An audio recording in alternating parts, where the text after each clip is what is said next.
Hello and welcome to Selection with Sathi.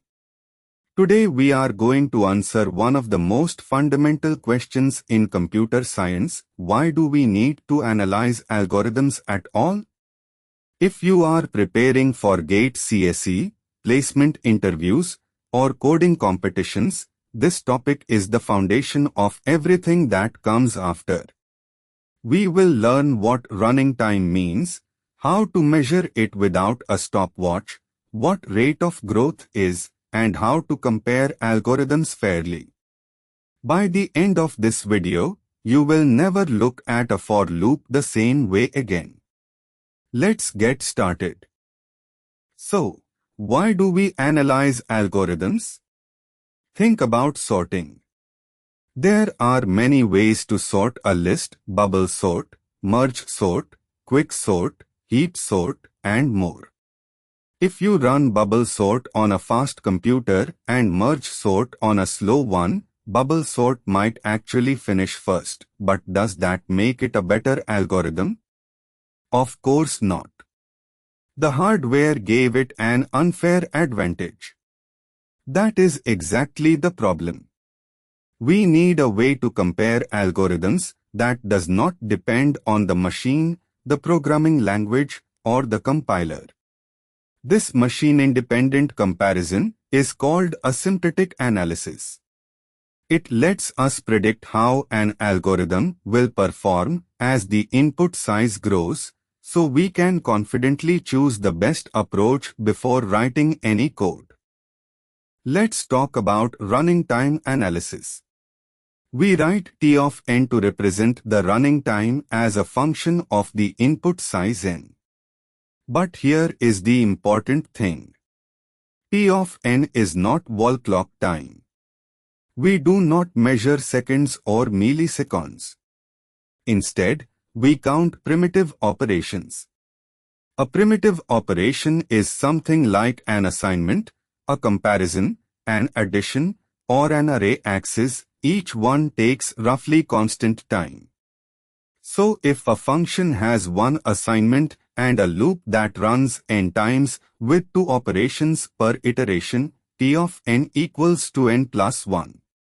Now, running time can vary depending on the input. The best case is the minimum number of operations, the worst case is the maximum, and the average case is what you expect on typical input. This idea of best, worst, and average is something we will dive deeper into shortly. Now comes a very powerful idea: the rate of growth. Suppose T of n equals 5n squared plus 3n plus 100. When n is small, say n equals 2, the constant 100 dominates. But when n is a million, the 5n squared term is enormous, and 3n and 100 become completely insignificant. So we say the growth rate of T of n is n squared. This leads to two simple rules. Rule 1: drop all constants. 3n and 5n both grow at the same rate, which is n. Rule 2: drop lower order terms. N squared plus n plus 1 simplifies to just n squared. These two rules are the heart of big O notation. When someone says an algorithm is O of n squared, they mean its running time grows proportionally to n squared for large inputs. Let me show you the complete hierarchy of growth rates that you must memorize. From slowest growing to fastest. O of 1, constant like a hash table lookup. It does not depend on n at all. O of log n, rarely seen, but it exists in some advanced data structures. O of log n, binary search. Each step halves the remaining input. O of square root n, some number theory algorithms. O of n, linear. A single loop over the input. O of n log n, this is where efficient sorting lies. Merge sort and heap sort. O of n squared, nested loops. Fine for small n, but impractical beyond 10,000. O of n cubed, triple nested loops. O of 2 to the n exponential. Brute force over all subsets. Impractical beyond n equals 25. O of n factorial and O of n to the n, these are combinatorial explosions that no real computer can handle for even moderate n. Every algorithm has three phases: best case, worst case, and average case. Take linear search as an example. Best case, the element you are looking for is the very first one. You find it in one comparison. That is O of 1. We denote best case with omega notation. Worst case, the element is not in the array at all. You check every single element and still do not find it. That is O of n. This is the big O upper bound. Average case, on a random input, the element is somewhere in the middle. You check about n over 2 elements on average, which is still O of n.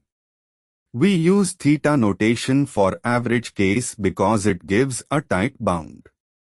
The key relationship is lower bound is less than or equal to average, which is less than or equal to upper bound. In practice, we almost always analyze the worst case because it gives us a guarantee. Let's trace through linear search to see all three cases in action. Our array is 5, 12, 8, 3, 17, 9. 6 elements. First, let's search for target equals 5. We start at index 0. Array at 0 is 5. That matches the target. Found it in just one comparison. That is the best case. O of 1. Now let's search for target equals 99. Index 0 is 5, not a match. Index 1 is 12, no. Index 2 is 8, no. Index 3 is 3, no. Index 4 is 17, no. Index 5 is 9, no. We checked all 6 elements and did not find it. That is the worst case. O of n. On average, if the element exists, we expect to find it around the middle, after about n over 2 comparisons. Still O of n. Let's see why algorithm choice matters with a real comparison. Suppose we need to sort 10,000 elements. Bubble sort is O of n squared. For n equals 10,000, that is 10,000 times 10,000, which equals 100 million operations. That is 10 crore operations. On a modern CPU doing a billion operations per second, that takes about 1/10 of a second. Sounds okay? Now merge sort is O of n log n. For n equals 10,000, log base 2 of 10,000 is about 13.3. So n log n is roughly 133,000 operations. That is 750 times fewer operations than bubble sort. As n grows to 1,000,000, bubble sort would take 1,000,000,000,000 operations, while merge sort handles it with just 20 million. This is why understanding growth rates is not just academic, it is practical. Let me show you a table that will make growth rates crystal clear. We will compare O of n, O of n squared, and O of 2 to the n at 4 input sizes, 10, 100, 1000, and 10,000. At n equals 10, O of n is 10, O of n squared is 100, and O of 2 to the 10 is 1024. All manageable. At n equals 100, O of n is 100, O of n squared is 10,000, and O of 2 to the 100 is 1.27 times 10 to the 30. That is a number with 30 zeros. Already impossible. At n equals 1000. O of n squared gives 1,000,000 operations, but O of 2 to the 1000 is 10 to the 301. To put that in perspective, there are only about 10 to the 80 atoms in the observable universe. This is why exponential algorithms are completely impractical for large inputs. Here is a question students often ask: if we drop constants, what if one algorithm has a huge constant? Let's compare algorithm A with T of n equals 100n and algorithm B with T of n equals 2n squared. At n equals 10, A does 1000 operations and B does only 200. B is faster here. At n equals 50, A does 5000 and B does 5000. They are exactly equal. This is the crossover point. After n equals 50, the n squared term takes over. At n equals 100, A does 10,000 but B does 20,000. A is now twice as fast. At n equals 1000, A does 100,000 but B does 2,000,000. A is 20 times faster. The constant 100 seemed huge, but for any input larger than 50, the O of n algorithm wins. That is exactly why we drop constants and focus on the growth rate. Let me leave you with 4 important tips. Tip 1 for gate and interviews. Always focus on the worst case. It gives you a guaranteed upper bound, and that is what examiners expect. Tip 2 rate of growth ignores constants.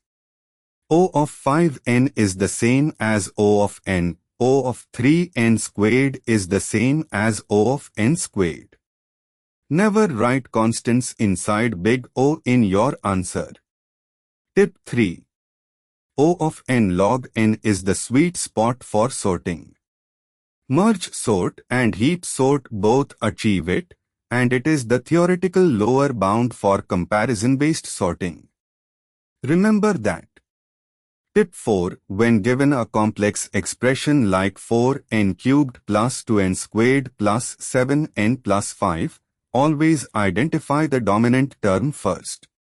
Here it is n cubed, so the answer is O of n cubed. Master these 4 rules, and you will handle any complexity question with confidence.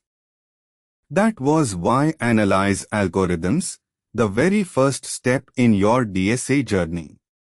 We covered why hardware-independent analysis matters, how T of n counts primitive operations, how rate of growth lets us drop constants and lower-order terms, the complete hierarchy from O of 1 to O of n to the n, and how best, worst, and average cases give different perspectives. For more concept videos like this, download the Selection with Sathi app. Like and subscribe. Thank you.